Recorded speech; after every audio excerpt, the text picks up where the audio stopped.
As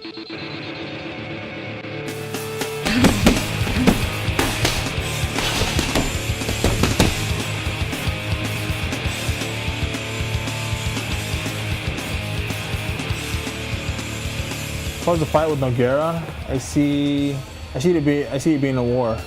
I got to be a lot more quicker than he does. I know he's an excellent boxer, excellent jiu-jitsu guy. So I got to go out there and just beat him with the punch, beat him to every step.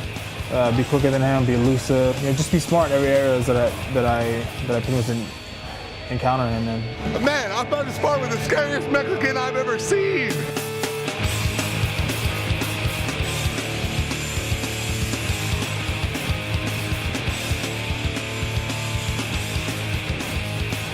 If I do go for a takedown, I gotta do a lot of things to not be in danger, which is shooting with my head way out, giving him my neck. I gotta be really in tight.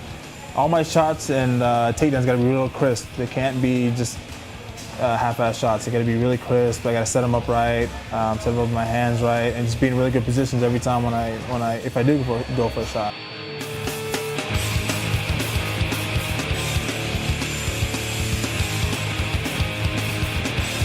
Training here at AKA, really talked over the game plan with my jiu-jitsu coach, which is Dave Camarillo.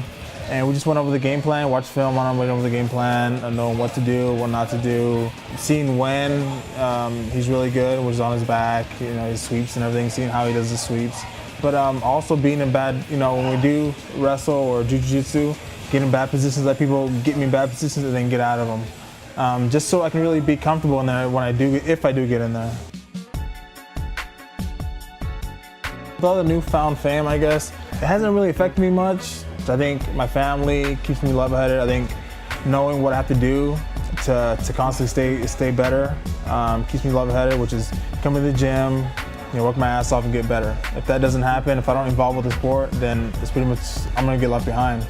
So I really can't get big-headed and say, well, I've gotten this far, and I don't really need to train. No. My motivation is just to train. I love training ever since I just started wrestling. I wanted to do that for the rest of my life. And then while I was wrestling college, I saw this. Just the new kind of aspect that was in it, the boxing and everything else, the striking part of it really intrigued me. That's why I really got into this sport. And then I'm doing what I love still. I love training, so as long as I'm doing that and not really behind a desk, I'm fine. Well, I've wrestled all around the world, being in the Olympics and everything, world championships. I'm a firm believer that if Cain Velasquez had attempted to make an Olympic team, he would have been right in the mix last year. So I think the way he's transitioned his MMA wrestling is beautiful. He's learned to use his wrestling in an MMA arena. Not many guys can do it at the level that he does. I think he's right alongside George St. Pierre and Muhammad Lawal. I think those are the three best guys that have used their wrestling to benefit them in MMA. He's a heavyweight, but he moves like a freaking middleweight. I've gone with some of the biggest, best guys in the world, and no one moves the way that Cain does, They're always a little bit slower, but with Cain, he just keeps going, and he can get to, like my back and other people's back, which I don't see any other heavyweight being able to do. On most people, he'll spin around and get to positions where no heavyweight can. He's strong as hell, and the speed just makes it even worse. And so put those two things together, and it's a chore for anybody in the heavyweight division. There's no pressure on me right now. I know what my job is, and that's come here and get better. I know my job is when I go out fight, win impressively. So that's what I'm doing. That's what I have to do.